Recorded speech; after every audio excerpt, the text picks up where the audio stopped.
Namaste and good morning, everyone. Let's do some prayers.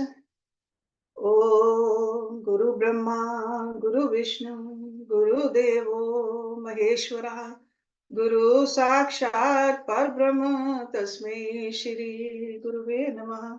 Om Bhurbhuvasvaha Tatsavitra Vargo Devasya Dhimahi Dhiyo Yo Nah Prachodayat Asto Ma Sadgamya तमसो मा ज्योतिर्गमय मृत्योर्मा अमृतं गमय ओम सहनावतु सहनौ भुनक्तु सवीर्यं करवावहै तेजस्विनावधीतमस्तु मा विद्विषावहै ओम शांति शांति शांति। योग विशिष्ट उपशम प्रकरण Serve number 70, and this is a page number 491 or 481, sorry. So जीवन मुक्त सुरों असुरों व मनुष्यों आदि का वर्णन। वशिष्ठ जी बोले, हे राम जी, राजा जनक राज व्यवहार करता था, परंतु आत्म पद में स्थित था, इससे उसको कलंक ना हुआ और सदा विगत ज्वर ही रहा। तुम्हारे पितामह राजा दिलीप भी सभी आरंभों को करते रहे, परंतु राग द्वेष को ना प्राप्त हुए और जीवन मुक्त होकर चिरकाल पर्यंत पृथ्वी का राज्य करते रहे। राजा आज नाना प्रकार के युद्ध और राज व्यवहार करते हुए सदा जीवन मुक्त स्वभाव में स्थित थे। राजा मंधाता नाना प्रकार की युद्ध चेष्टा करते थे, परंतु सदा परम पद में स्थित रहे और कदापि मोह को ना प्राप्त हुए। Okay, so when we are doing our duties properly, we can still be a Jivan Mukta. So that means we are identifying ourselves with the Atma. काम काज तो करने हैं, and this vigat ज्वर का मतलब no agitation, no shakiness in the mind. Okay, स्थित प्रज्ञ।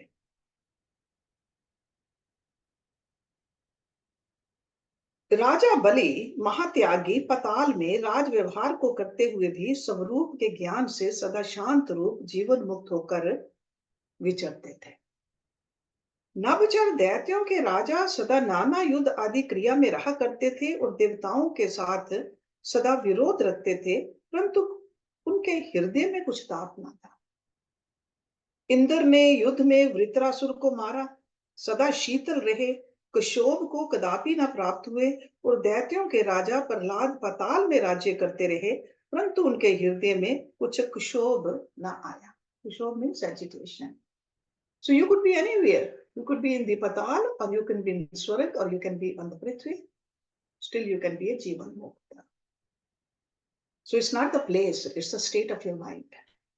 हे राम जी, संबर नामक दैत्य अपनी सृष्टि के रचने को उदय हुआ, पर रचने में बद्ध था। वह सदा सांबरी माया परायण रहा और माया से एक मायावी रूप होकर स्थित हुआ। कि राम जी, ये संसार जो सांबरी माया रूप है, उसको सांबरी वत त्याग कर अपने स्वरूप में स्थित हो। विष्णु भगवान सदा दैत्यों को मारते और युद्ध करते रहते हैं, पर हृदय में अल्प बुद्धि है, इससे सदा सुखी जीवन मुक्त हैं। और मूर्ख दैत्य ने विष्णु से युद्ध में शरीर छोड़ा, परंतु हृदय में उसे देह से कुछ संबंध ना था, इससे जीवन मुक्त सुखी रहा और पीड़ा को ना प्राप्त हुआ। हे राम जी, सब देवताओं का मुख अग्नि है, वह यज्ञ लक्ष्मी को चिरकाल पर्यंत भोगता है, परंतु ज्ञानवान है, इससे क्षोभवान नहीं होता, सदा शीतल रहता है। देवता सदा चंद्र किरणों से अमृतपान करते हैं, परंतु चंद्र को कुछ क्षोभ नहीं होता। और देव गुरु बृहस्पति ने स्त्री के लिए चंद्र से युद्ध किए और देवताओं के निमित्त नाना प्रकार के कर्म करते हैं, परंतु राग द्वेष को नहीं प्राप्त होते, अतः जीवन मुक्त है। हे राम जी, दैत्यों के गुरु शुक्र जी दैत्यों के निमित्त सदा यत्न करते रहते हैं और लोभी की तरह अर्थ चिंतते हैं, परंतु जीवन मुक्त है। जो हृदय से सदा शीतल रहता है वह कदापि खेद नहीं पाता। समीर प्राणियों के अंगों को चिरकाल फेरता है और चेष्टा करता है, पर खेद को नहीं प्राप्त होता, इससे जीवन मुक्त है।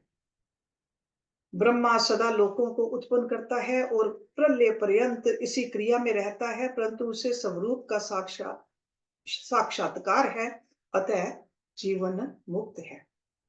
विष्णु भगवान युद्ध आदि द्वंद्वों में रहते हैं और जरा मृत्यु आदि भावों को प्राप्त होते हैं, परंतु सदा मुक्त स्वरूप हैं। सदा शिव त्रिनेत्र अर्धांगधारी हैं, परंतु हृदय में संयुक्त नहीं है, इससे जीवन मुक्त है। गौरी मोतियों की माला कंठ में धारती है और त्रिनेत्र को सदा मालावत कंठ में रखती है, परंतु हृदय से शीतल रहती है, इससे जीवन मुक्त है। स्वामी कार्तिक दैत्यों के साथ युद्ध करते रहे, परंतु ज्ञान रूपी रत्नों के समुद्र थे और हृदय से शीतल थे। सदा शिव के रिंगीगण अपना रक्त मांस माता को देते थे, परंतु धैर्यवान थे, इससे खेद को न प्राप्त हुए और नाना प्रकार की क्रिया करते थे, परंतु जीवन मुक्त थे, इससे सदा सुखी थे। नारद मुनि सदा मुक्त स्वभाव है और सदा जगत के क्रिया जाल में रहते हैं, परंतु क्षोभ नहीं पाते, इससे जीवन मुक्त है। मन मौन जो विश्वामित्र है, वे वेद उक्त कर्म करते फिरते रहते हैं, अतः जीवन मुक्त है। सूर्य भगवान दिन को प्रकाश करते हैं और फिरते रहते हैं, परंतु जीवन मुक्त और सदा सुखी रहते हैं। ये सदा जीवों को दंडित करते रहते हैं और क्षोभ में रहते हैं, परंतु जीवन मुक्त हैं। इंद्र कुबेर आदि से लेकर त्रिलोकी में बहुत जीवन मुक्त हैं, जो व्यवहार में शीतल हैं। कोई मूड शिलावत हो रहे हैं, कोई परम बोधवान वन में जा स्थित हुए हैं, जैसे भृगु, भारद्वाज और विश्वामित्र। बहुतेरे चिरकाल पर्यंत राजा पालन करते रहते हैं, जैसे जनक, मंधाता आदि।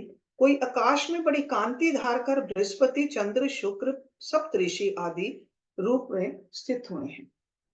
कोई स्वर्ग में अग्नि, कुबेर, यम, नारद आदि हैं। पताल में जीवन मुक्त प्रहलाद आदि हुए हैं। कोई देवता रूप धार कर आकाश में स्थित हैं, कोई मनुष्य रूप धार कर मनुष्य लोक में स्थित हैं, और कोई त्रियक योनि में स्थित हैं। उनको सर्वदा सर्व प्रकार सर्व में सर्वात्म रूप होकर भासता है, कुछ भिन्न नहीं भासता। नाना प्रकार का व्यवहार है, वह भी अद्वैत से किया है। हे राम जी, दिव्य विष्णु, विधाता, सर्व ईश्वर और शिव आदि सब आत्मा के ही नाम हैं। वस्तु रूप में जो अवस्तु है और अवस्तु में जो वस्तु है, वह अवस्तु से वस्तु तब निकलती है जब युक्ति होती है, और वस्तु से अवस्तु भी युक्ति से ही दूर होती है। जैसे अवस्तु रूप रेत से सुवर्ण युक्ति से निकलता है और वस्तु रूपी सोने से मैल युक्ति से दूर होता है, वैसे ही अवस्तु रूप शरीर आदि में वस्तु रूप आत्मा शास्त्रों की युक्ति से पाता है, और वस्तु रूप आत्मा से दृश्य रूप अवस्तु भी शास्त्रों की युक्ति से दूर होती है। So that means the knowledge we get from the scriptures, we need to ultimately understand it and apply it. युक्ति, okay? हे राम जी, जो पापों से भय करता है, वह जब धर्म में परिवर्तता है तब निर्भय होता है, और दुखों के भय से जीव आत्मपद की ओर परिवर्तता है, तब भावना के वश से असत से सत पाता है।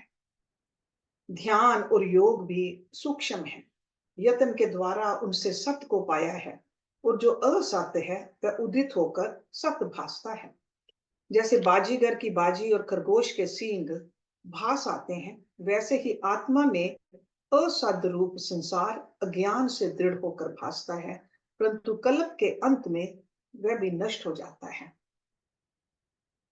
हे राम जी, ये जो सूर्य, चंद्रमा, इंद्र आदि हैं, उनके नाम भिन्न भिन्न रहेंगे, और बड़े सुमेरु आदि पर्वत, सागर और भाव पदार्थ जो उत्तम, मध्यम, कनिष्ठ भासते हैं, वे सब नष्ट हो जाएंगे, क्योंकि सब माया मात्र हैं, कोई ना रहेगा। ऐसे विचार करके इनके भाव अभाव में हर्ष शोक ना करो और समता भाव को प्राप्त हो। हे राम जी, जो असत्य है वह सत्य की भांति भासता है, जो सत्य है वह असत्य की भांति भासता है। अतः यथार्थ विचार कर सत्य रूप आत्म पद में स्थित हो रहो और असत्य रूप संसार की आस्था त्याग कर समता भाव को धारण करो। इस लोक में जो अविवेक मार्ग में विचरता है वह मुक्त नहीं होता। इस प्रकार कोटि जीव भव सागर में डूबते हैं और जो विवेक में परवर्तते हैं वे मुक्त होते हैं। हे राम जी, जिसका मन नष्ट हुआ है उसको मुक्त रूप जानो और जिसका मन नष्ट नहीं हुआ वह बंधन में है। अतः जिसको सर्व दुख से मुक्ति की इच्छा हो वह आत्मा का विचार करे, उसी से सब दुख नष्ट हो जाएंगे। हे राम जी, दुखों का मूल चित्त है और जब तक चित्त है तब तक दुख है। जब चित्त नष्ट हो जाता है तब दुख मिट जाते हैं। हे राम जी, जब आत्म ज्ञान होता है तब चित्त का अभाव हो जाता है, दुख जाता रहता है और राग इच्छा भय मिटकर केवल शांत रूप होता है। जनक आदि जो जीवन मुक्त हुए हैं वे असक्त और निसंदेह होकर महाबोधवान व्यवहार भी करते रहे, परंतु सदा शीतल चित्त रहे। तुम भी विवेक से चित्त को लीन करो। हे राम जी, मुक्ति भी दो प्रकार की है, एक जीवन मुक्ति है और दूसरी विदेह मुक्ति। जो पुरुष सब पदार्थों में असंग है और जिसका मन शांत हुआ है वह मुक्त कहलाता है, और जिस पुरुष का सब पदार्थों में स्नेह ज्ञान से नष्ट हुआ है और व्यवहार करता दिखाई देता है पर शीतल चित्त है और जीवन मुक्त कहा जाता है। जो पुरुष सर्व भाव अभाव पदार्थों को त्याग कर केवल अद्वैत तत्व को प्राप्त हुआ है और जिसकी कोई शारीरिक क्रिया दृष्टि गोचर नहीं वह विदेह मुक्त है। जिसका स्नेह पदार्थों से दूर नहीं हुआ वह मुक्ति के लिए यत्न करता है तो भी बद्ध कहाता है। जो युक्ति पूर्वक यत्न करता है उसको दुस्तर भी सुगम हो जाता है और जो युक्ति से रहित यत्न करता है उसको गोपद भी सिंधु हो जाता है। हे राम जी, जिन्होंने आत्म विचार किया है उनको विशाल भवसागर गोपद हो जाता है और अज्ञानी को गोपद भी दुस्तर हो जाता है। उसे कोई आत्म भी इष्ट अनिष्ट प्राप्त होता है तो उसमें डूब जाता है, निकल नहीं सकता। उसको गोपद भी सागर है। ज्ञानी को अत्यंत विभूति और ऐश्वर्य मिले चाहे उसका अभाव हो जाए, वह किसी में राग द्वेष करके नहीं डूबता। हे राम जी, अपने प्रयत्न के बल से सब होता है। जो कोई प्रधान हुआ है वह प्रयत्न रूपी वृक्ष के फल से ही हुआ है। So that means our own effort. Sadhana takes effort. आत्म पद की प्राप्ति भी प्रयत्न रूपी वृत्ति का फल है। अतः और उपाय त्याग कर आत्म पद की प्राप्ति का प्रयत्न करो। संसार सागर और उसके तरन का उपाय। वशिष्ठ जी बोले, हे राम जी, जो कुछ जग जंजाल है वह सब आत्मा ब्रह्म का आभास रूप है। अज्ञान से स्थिरता को प्राप्त हुआ है और विवेक से शांत हो जाता है। ब्रह्म रूपी जलधि में जगत रूपी असंख्य आवर्त फुरते हैं। आत्म रूपी सूर्य के जगत रूपी त्रस रेणु हैं। हे राम जी, असम्यक दर्शन ही जगत की स्थिति का कारण है और सम्यक दर्शन से शांत हो जाता है। जैसे मरुस्थल में असम्यक दर्शन से जल भासता है और सम्यक दृष्टि से उसका अभाव हो जाता है। हे राम जी, अपार संसार सागर से युक्ति और आत्म अभ्यास बिना तरना कठिन है। वह मोर रूपी जल से प्रपूर्ण है, मरण रूपी उसमें आवर्त है, पाप रूपी झाग है, बड़वाग्नि उसके अंगों में नरक समान है, तृष्णा रूपी भंवर है, इंद्रियां और मन रूपी तेंदुए और मच्छ हैं, क्रोध रूपी व्याल है, जीव रूपनी नदियां हैं जो उसमें प्रवेश करती हैं, और जन्म मरण रूपी अवर्त चक्र हैं, उनसे जो तर जाए वही पुरुष है। स्त्रियां जो सुंदर लगती हैं, उनके महाबलवान नेत्र हैं, जिनसे पहाड़ों को भी खींच सकती हैं, और मोतियों की भांति दांत आदि जो सुंदर अंग हैं, वे महादुख के देने वाले बड़वाग्नि की तरह हैं। जो इनसे तर जाए वही पुरुष है। हे राम जी, जो जहाज और मलाहों के होते हुए भी इनको नहीं तरते, उनको धिकार है। एंड जहाज और मलाह, that those are like a symbolically गुरु। तो गुरु है फिर भी नहीं तरते, तो धिकार है। जहाज और मलाह कौन है ये सुनो। मनुष्य के शरीर में जो विचार सहित बुद्धि है वही जहाज है, और संत रूपी मलाह है। सी बुद्धि, गुरु बुद्धि में ज्ञान देते हैं ना।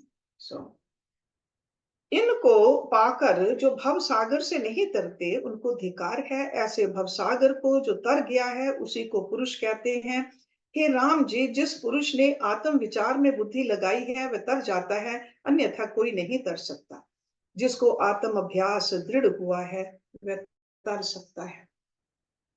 हे राम जी, प्रथम ज्ञानी जनों के साथ विचार और बुद्धि से भाव अंबोधि को देखो। जब तुम इसको यथार्थ रूप में जानोगे, तब विलास और क्रीड़ा करने योग्य होंगे। हे राम जी, तुम तो भगवान हो, प्रबोध द्वारा जब जल्दी से तर जाओ। तुम तो समर्थ हो, तुम्हारे परवर्ती जन तुम्हारे स्वभाव को विचार कर संसार समुद्र से तर जाएंगे। जो इस शुभ मार्ग को त्याग कर विषय मार्ग की ओर जाते हैं, वे संसार सागर में डूबे हैं। हे राम जी, विषय भोग विश्व रूप है। जो इनका सेवन करेगा वह नष्ट होगा, परंतु जिनको ज्ञान प्राप्त हुआ है उसको ये दुख दे नहीं सकते। जैसे गरुड़ मंत्र पढ़ने वाले को सर्प दुख नहीं दे सकता। शुद्ध हृदय पुरुष विभूतिधारी हैं। बल, वीर्य और तेज, ये तीनों तत्व के साक्षात्कार से बढ़ते हैं। जैसे वसंत ऋतु के आगमन से रस, फूल, फल सब प्रकट हो जाते हैं। हे राम जी, जिसे ज्ञान लक्ष्मी प्राप्त हो गई है, वह पूर्ण अमृत तुल्य, शीतल, शुद्ध और सम प्रकाश रूप है। इस लक्ष्मी को पाकर विदित वेद में स्थित हो रहते हैं। विशिष्ट से जीवन मुक्त पुरुषों के लक्षण बताने हेतु श्री राम का आग्रह। राम जी ने पूछा, हे मुनीश्वर, तत्ववेता के लक्षण संक्षेप से फिर कहिए, और जिनको तत्व का चमत्कार हुआ है उनकी वृत्ति उदारवाणी से कहिए। उदारवाणी means I wanted more explanation. Okay, ऐसा कौन है जो आपके वचन सुन तृप्त ना हो। वशिष्ठ जी बोले, हे राम जी, जीवन मुक्त के लक्षण मैंने तुमको बहुत प्रकार से पूर्वता कहे हैं, पर अब फिर भी सुनो। हे महाबाहो, संसार को ज्ञानवान सुषुप्तिवत जानता है, और उसकी सब ऐशनाएं नष्ट हो जाती हैं। वह सब संसार को आत्म रूप देखता है और कैवल्य भाव को प्राप्त होता है। संसार उसे सुषुप्ति रूप हो जाता है, और वह आत्मानंद से झूमा रहता है। देता है परंतु अपनी धारणा में किसी को कुछ नहीं देता, और लोक दृष्टि से प्रत्यक्ष हाथों हाथ ग्रहण करता है, परंतु अपनी दृष्टि से कुछ नहीं लेता। ऐसा जो आत्मदर्शी ज्ञान निधान उदार आत्मा है, वह यंत्र की पुतलीवत चेष्टा करता है। जैसे यंत्र की पुतली अभिमान से रहित चेष्टा करती है, वैसे ज्ञानी जन अभिमान से रहित चेष्टा करता है। देखता, हंसता, लेता, देता है, परंतु हृदय से सदा शीतल रहता है। वह भविष्य का कुछ विचार नहीं करता, भूत का चिंतन नहीं करता, और वर्तमान में स्थिति नहीं करता। सब कार्यों में वह अकर्ता है, जगत की ओर से सो रहा है और आत्मा की ओर जागृत है। उसने हृदय से सबका त्याग किया है, बाहर से सब कार्यों को करता है, और हृदय में किसी पदार्थ की इच्छा नहीं करता। बाहर जो प्रकृत आचार प्राप्त होता है, उसे अभिमान से रहित करता है, द्वेष किसी से नहीं करता, और सुख दुख में वायुवत होता है, तथा भ्रम को त्याग कर उदासीन वत सब कार्य करता है। न किसी की वांछा करता है, न किसी से खेद पाता है। बाहर से सब कुछ करता दिखाई देता है, पर हृदय से सदा असंग है, डिटैच्ड। हे राम जी, वह भोगता में भोगता है, अभोगता में अभोगता है, मूर्खों में मूर्खवत स्थित है, बालकों में बालकवत, वृद्धों में वृद्धवत, धैर्यवानों में धैर्यवान, सुख में सुखी, दुख में धैर्यवान है। वह सदा पुण्य करता, बुद्धिमान, प्रसन्न, मधुभाषी और हृदय से तृप्त है। उसकी दीनता दूर हो गई है, वह सर्वथा कोमल भाव, कलाधरवत, शीतल और पूर्ण है। शुभ कर्म करने में उसे कुछ अर्थ नहीं और अशुभ में कुछ पाप नहीं। ग्रहण में ग्रहण नहीं और त्याग में त्याग नहीं। वह न बद्ध है न मुक्त है, उसे न आकाश में कार्य है न पाताल में। वह यथा वस्तु और यथा दृष्टि आत्मा को देखता है। उसको द्वैत भाव कुछ नहीं फुरता और ना उसको बंधन मुक्ति के निमित्त कुछ कर्तव्य है, क्योंकि सम्यक ज्ञान से उसके सब संदेह समाप्त हो गए हैं। जैसे पिंजड़े से छूटा पक्षी आकाश में उड़ता है, वैसे ही उसका शंका से रहित चित्त आत्म प्रकाश को प्राप्त हुआ है। हे राम जी, जिसका मन संसार भ्रम से मुक्त हुआ है और जो साम रस आत्म भाव में स्थित है, उसको इष्ट अनिष्ट में कुछ राग द्वेष नहीं होता। वह आकाशवत सब में सम रहता है। जैसे पालने में बालक अभिमान से रहित अंग हिलाता है, वैसे ही ज्ञानी की चेष्टा अभिमान से रहित होती है। और जैसे मद्यपान करने वाला उन्मत्त हो जाता है, वैसे ही आत्मानंद में ज्ञानी मतवाला हो जाता है और द्वैत की संभाल उसको कुछ नहीं रहती। हे उपाधि बुद्धि से रहित होता है। हे उपाधि क्या होता है? इसलिए हे मीन्स त्याग करना, उपाध्य मीन्स लेना, लेना देना कुछ फर्क नहीं पड़ता, जस्ट वट एवर इज। हे राम जी, वे सबको सर्व प्रकार ग्रहण करता है और त्याग भी करता है, परंतु हृदय से ग्रहण त्याग कुछ नहीं करता।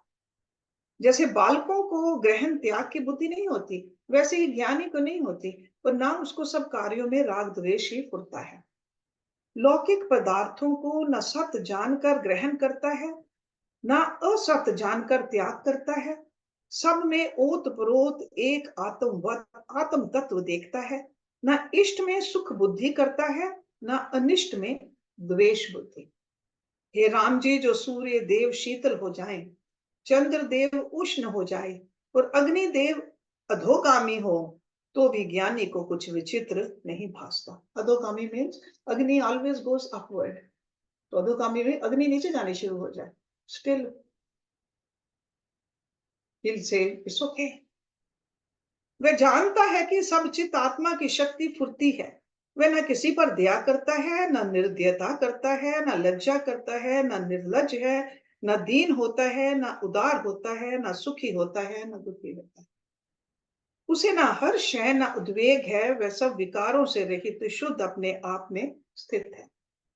जैसे शरतकालीन आकाश निर्मल होता है, वैसे ही वह भी निर्मल भाव में स्थित है। और जैसे आकाश में अंकुर नहीं फूटता, वैसे ही उसमें राग द्वेष उदित नहीं होता।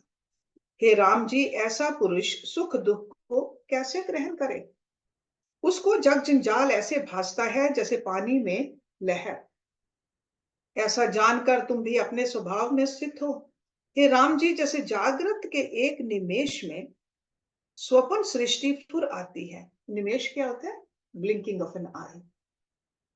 और एक ही क्षण में नष्ट हो जाती है, वैसे ही जागृत में भी सृष्टि उत्पन्न हो आती है और लीन हो जाती है।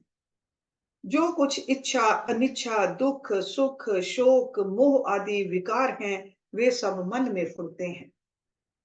जहां मन होता है वहां विकार भी होते हैं। जैसे जहां समुद्र होता है वहां तरंगे भी होती हैं, वैसे ही जहां मन होता है वहां विकार भी होते हैं, और जहां चित्त का अभाव है वहां विकारों का भी अभाव है। जब तक चित्त फुरता है तब तक जगत भ्रम होता है, और जब तक विचार रूपी सूर्य के तेज से मन रूपी हिम का पुतला गल जाता है, तब आनंद होता है।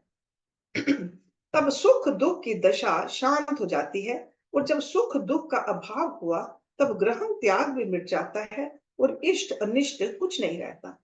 जब ये नष्ट हो जाते हैं तब शुभ अशुभ भी नहीं रहते, और जब शुभ अशुभ न रहे तब भव्य अभव्य भी नष्ट हो जाते हैं और भोगों की इच्छा भी जाती रहती है।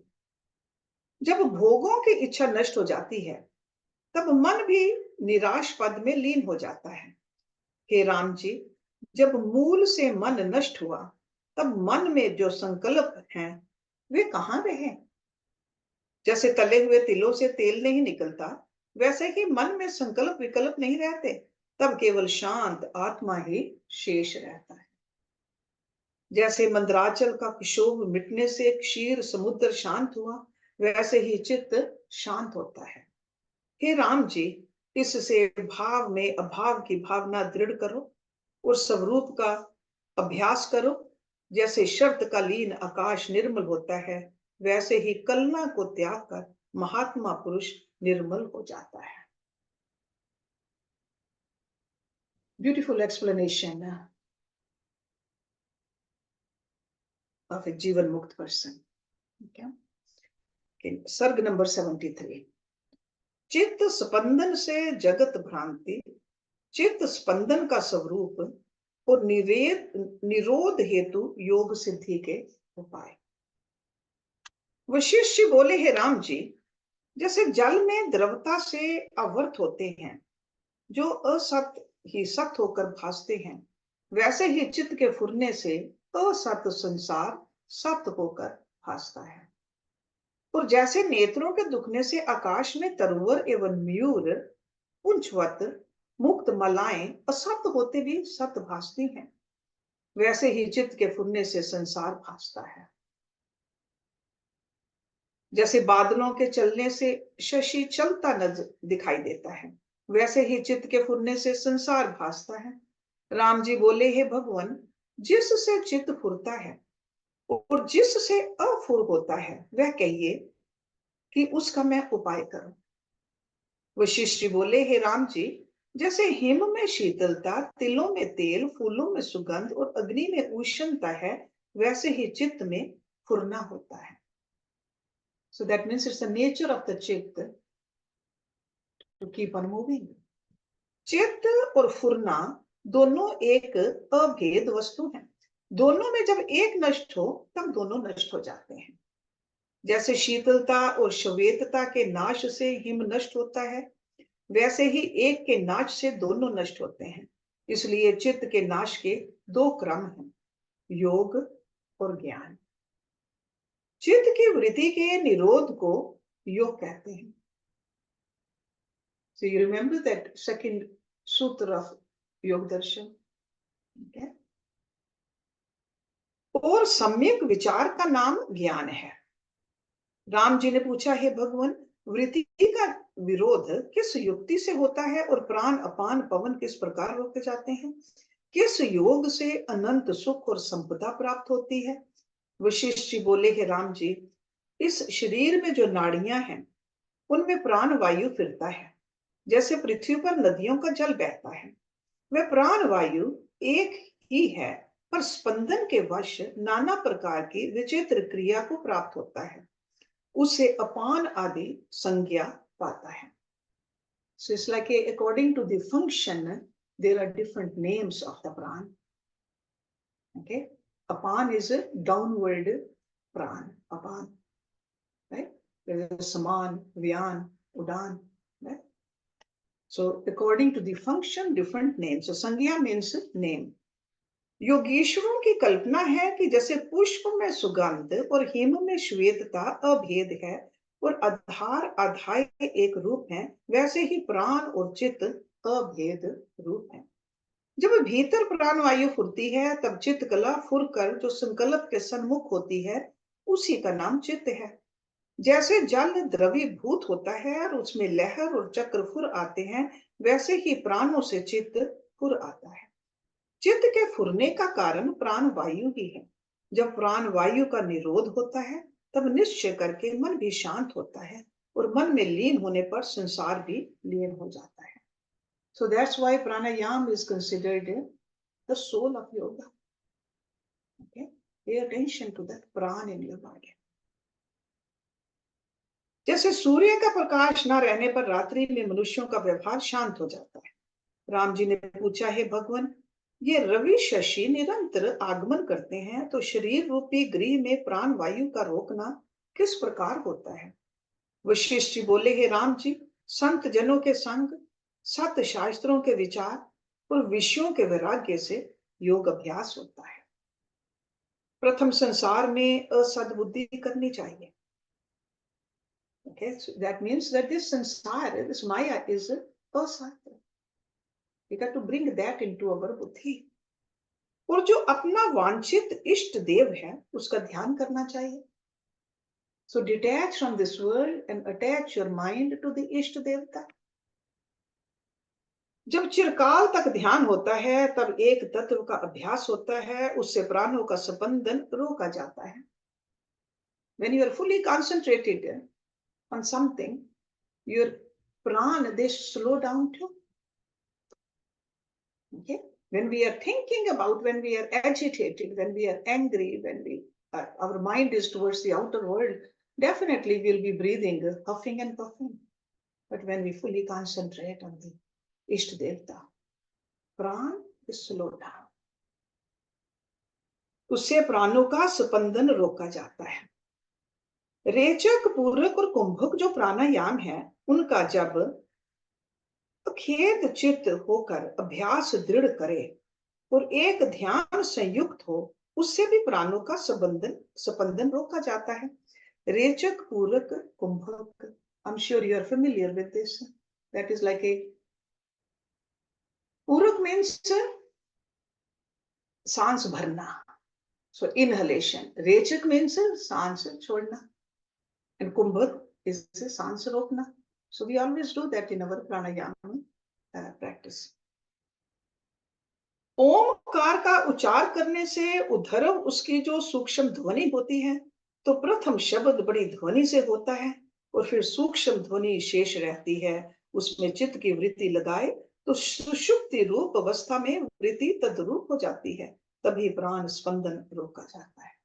So that means when we just Omkar का नाम जपते हैं, जब ओम कहते हैं, so first we say it loudly, but later on we feel the vibrations inside. So उसमें भी ध्यान लगाना। रेचक प्राणायाम के अभ्यास से विस्तृत प्राण वायु से शून्य भाव आकाश में जा लीन होता है। So रेचक means जब निकालते हैं प्राण, outgoing breath, प्राण, we are just letting it go into the आकाश, तब भी प्राण स्पंदन रोका जाता है। कुंभक के अभ्यास के बल से भी प्राण वायु रोका जाता है। तालु मूल के साथ यतन से जीवा का तालु घंटा से लगा, खेचरी मुद्रा से वायु उद्धर्व रंध्र हो जाता है और उद्धर्व रंध्र में जाने पर भी प्राण वायु का स्पंदन रोका जाता है। Just like it, अपनी जीभ को तालु के साथ लगाकर, और even if the जीभ is long enough, take it further back. नासिका के अग्र में जो द्वादश अंगुल पर्यंत अपान रूपी चंद्र का निर्मल स्थान आकाश में है, उसको जैसे का तैसा देखे तो भी प्राण स्पंदन रोका जाता है। Few weeks ago I taught this pranayam also in our योग दर्शन Saturday's class. तालु के द्वादश अंगुल उद्धर्व रंध्र का अभ्यास हो तो उसके अंत में जब प्राणों को लगाएं, तब उस संवित में प्राणों का पुरना नष्ट हो जाता है। जो भ्रुव मध्य त्रिपुटी में प्रकाश को त्याग कर जहां चेतन कला रहती है, वहां वृत्ति लगाए तो उससे भी प्राण कला रोकी जाती है। जो सब वासनाओं को त्याग कर हृदय आकाश में चेतन संवित का ध्यान करे तो भी चिरकाल के अभ्यास से प्राण स्पंदन रोका जाता है। राम जी ने पूछा, हे भगवान, संसार के भूतों का हृदय क्या कहता है? जिस महादर्पण में सब पदार्थ प्रतिबिंबित हो जाता है। वशिष्ठ जी बोले, हे राम जी, संसार के भूतों के दो हृदय हैं, एक ग्रहण करने योग्य है और दूसरा त्यागने योग्य है। नाभि से जो 10 अंगुल ऊपर है वह त्यागने योग्य है। परिच्छिन्न भाव से जो शरीर के एक स्थान में स्थित है और उसमें जो संवित मात्र ज्ञान स्वरूप अनुभव से प्रकाशता है, वह मनुष्य को ग्रहण करने योग्य है। जो भीतर बाहर व्याप रहा है और वास्तव में भीतर बाहर से भी रहित है, वही प्रधान हृदय है और सब पदार्थों का प्रतिबिंब धरने वाला दर्पण है। सब संपदा का भंडार है और सब जीवों का संवित हृदय वही है। एक अंग का नाम हृदय नहीं। So we often talk about that in the yogic philosophy, hriday does not mean this physical pumping heart. Okay? जैसे जल में एक पुरातन पत्थर पड़ा हो तो वह जल नहीं हो जाता, वैसे ही संवित मात्र के निकट संवित मात्र तो नहीं होता। ये जड़ रूप है और आत्मा चैतन्य आकाश है। इस प्रधान हृदय से बल करके संवित मात्र की ओर चित्त लगाएं, तब प्राण स्पंदन भी रोका जाएगा। हे राम जी, ये प्राणों का रोकना मैंने तुमसे कहा है और भी शास्त्रों में अनेक प्रकार से कहा है, पर जिस जिस प्रकार गुरु के मुख से सुने उसी प्रकार अभ्यास करे, तब प्राणों का निरोध होता है। गुरु के उपदेश से अन्यथा सिद्ध नहीं होता। So there are many ways of doing it. We don't need to get confused. Just keep on doing what we are told to do. जिसको अभ्यास करके निरोध सिद्ध हुआ है वह कल्याण मूर्ति है और कोई कल्याण मूर्ति नहीं होता। हे राम जी, अभ्यास करके प्राणायाम होता है और वैराग्य की दृढ़ता से वासना नष्ट होती है। जब दृढ़ अभ्यास करे तब चित्त अचित हो जाता है। हे राम जी, भ्रिकुटी के 10 अंगुल पर्यंत जो पवन जाता है, उसका बारंबार जब अभ्यास करते हैं तब वह क्षीण हो जाता है। और खेचरी मुद्रा अर्थात तालू से जीवा लगा करके जो अभ्यास करे तो भी प्राण रोके जाते हैं। इसके अभ्यास से चित्त की व्याकुलता जाती रहती है और परम उपशम प्राप्त होता है। उपशम, सी शम मीन्स क्वाइटनेस, उपशम मीन्स एक्सट्रीम क्वाइटनेस। जो ये अभ्यास करता है वह पुरुष आत्मा रामी होता है, उसके सब शोक दूर हो जाते हैं और हृदय में आनंद स्थित होता है। इससे तुम भी अभ्यास करो। जब प्राण स्पंदन मिट जाता है तब चित्त भी स्थित हो जाता है। उसके बाद जो पद है वही निर्वाण रूप है। हे राम जी, जब प्राण स्पंदन मिट जाते हैं तब चित्त भी स्थित हो जाता है और जब चित्त स्थित हुआ तब वासना नष्ट हो जाती है। जब वासना नष्ट हो जाती है तब मोक्ष की प्राप्ति होती है। जब तक चित्त वासना से लिपटा है तब तक जन्म मरण देखता है और जब मन वासना से रहित होता है तब मोक्ष होता है। हे राम जी, प्राण वायु को रोक कर वासना से रहित होकर जहां तुम्हारी इच्छा हो वहां विचरो तो तुमको बंधन ना होगा। जब प्राण फुरता है तब मन का उदय होता है और जब मन का उदय हुआ तब भव भ्रम होता है। जब मन क्षीण होता है तब भव भ्रम नष्ट हो जाता है। हे राम जी, जब मन से संसार की वासना मिट जाती है तब अशब्द पद प्राप्त होता है, जिससे ये सर्व है और जो सर्व है, जिससे ना सर्व है और जो ना सर्व है, जो ना सर्व में है और जिसमें ना ये सर्व है, ऐसा जो निर्गुण तत्व है वह सर्व कलना के त्यागने से प्राप्त होता है। उसको उपमा किसकी दी जाए? So that means you cannot give any kind of a analogy to that. There's nothing equal to that. It is only one. आत्मा अविनाशी, निर्विकल्प और निर्गुण है। ये संसार नाश रूपी संकल्प से रचित गुण रूप है। उसका किस पदार्थ से दृष्टांत नहीं। दूसरा कुछ नहीं। जितने कुछ स्वाद हैं उनको स्वाद करता वही है और जितने प्रकाश हैं उनको प्रकाश करता वही है। सर्व कलना का कलना रूप वही है और जितने पदार्थ हैं उन सब का अधिष्ठान रूप वही है। वह चित्त और अवर्ण के दूर होने पर प्राप्त होता है। ओके, अवर्ण क्या होता है? Covering. So covering of this Maya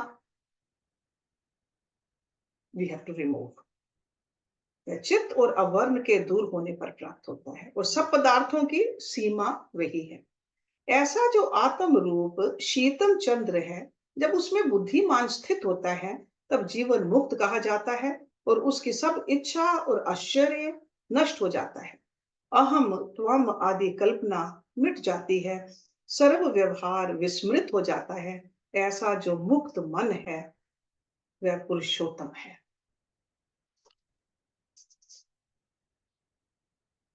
let's do one more सर्ग। चित्त उपशम के लिए सम्यक ज्ञान का उपदेश। राम जी ने पूछा, हे प्रभु, योग की युक्ति तो आपने कही जिससे चित्त उपशम होता है, अब सम्यक ज्ञान का लक्षण भी कृपा करके कहिए। Because you remember Vashishtha ji said two things, yoga and gyan. So now Ram ji, he wants to know about the ज्ञान also। विशिष्ट जी बोले कि राम जी, ये तो निश्चय है कि आत्मा आनंद रूप आदि अंत से रहित प्रकाश रूप सर्व परमात्मा तत्व। इसी निश्चय को बुद्धिश्वर सम्यक ज्ञान कहते हैं। ये जो घट पट आदि अनेक रूप पदार्थ शक्ति है, वह सब परमानंद रूप आत्मा है, उससे भिन्न नहीं। ये सम्यक ज्ञानी की दृष्टि है। और सर्वात्मा नित्य शुद्ध परमानंद स्वरूप सदा अपने आप में स्थित है, ऐसा निश्चय सम्यक ज्ञान है। और जो इससे भिन्न है वह अज्ञान है। हे राम जी, सम्यक दर्शी को मोक्ष है और असम्यक दर्शी को बंध है, क्योंकि उसको आत्मा संसार रूप भासता है और सम्यक दर्शी को केवल आत्मा भासती है। जैसे रस्सी में असम्यक दर्शी को सांप भासता है और सम्यक दर्शी को रस्सी ही भासती है। सर्व संवेदन और संकल्प से रहित शुद्ध संवित परमात्मा है। उसको जो जानता है वही परमात्मा को जानने वाला श्रीमान है। इससे भिन्न अविद्या है। हे राम जी, आत्म तत्व सदा अपने आप में स्थित है, उसमें द्वैत कलना कोई नहीं। ऐसा जो यथार्थ दर्शी है वही सम्यक दर्शी है। सर्व आत्मा पूर्ण है, उसमें भाव अभाव बंध मोक्ष कोई नहीं। और ना एक है ना द्वैत है, ब्रह्म ही अपने आप में स्थित है। जो सब चिद आकाश है, तो बंध किसे कहिए और मोक्ष कौन हो। ऐसा जिसको ज्ञान है उसको काष्ठ पाषाण ब्रह्मा पिपलिका पर्यंत संभासता है। अल्प मात्र भी भेद नहीं भासता, तो वह कल्पना के सन्मुख कैसे हो। हे राम जी, वस्तु के आदि अंत अन्वय व्यतिरेक करके आत्मा सिद्ध होता है, अर्थात पदार्थ है तो भी आत्म सत्ता से सिद्ध होता है। और जो पदार्थ का अभाव हो जाता है तो भी आत्म सत्ता शेष रहती है। तुम उसी के परायण हो रहो। वही अनुभव सत्ता संसार रूप होकर भासती है, और जरा मरण आदि जो नाना प्रकार के विकार स्वरूप भासते हैं, वह वस्तु अपने आप में ही फुरती है। जैसे जल में द्रवता से नाना प्रकार की लहरें तथा बुदबुदे होते हैं, पर वे जल रूप हैं, कुछ भिन्न नहीं। वैसे ही चित्त के फुरने से जो नाना प्रकार के पदार्थ भासते हैं, वे आत्म रूप हैं। आत्म तत्व भी अपने आप में स्थित है। जब उसमें स्थित होता है तब फिर दीन नहीं होता। जो पुरुष दृढ़ विचारवान है वह भोगों से चलायमान नहीं होता। जैसे मंद समीर से सुमेरु पर वह चलायमान नहीं होता। और जो अज्ञानी है और विचार से रहित मूढ़ है, उसको भोग ग्रास बना लेते हैं। जैसे जल से रहित मछली को बगुला खा लेता है। जिसको सर्वात्मा भासता है वह पुरुष सम्यक दर्शी है, वही मुक्त रूप है। So next week we'll start with सर्ग नंबर 75, विवेक विचार द्वारा चित्त का उपशम। ओम पूर्णमदा पूर्णमिदं पूर्णात् पूर्णमुदच्यते पूर्णस्य पूर्णमदाय पूर्णमेवावशिष्यते। ओम शांति शांति शांति। Thank you very much.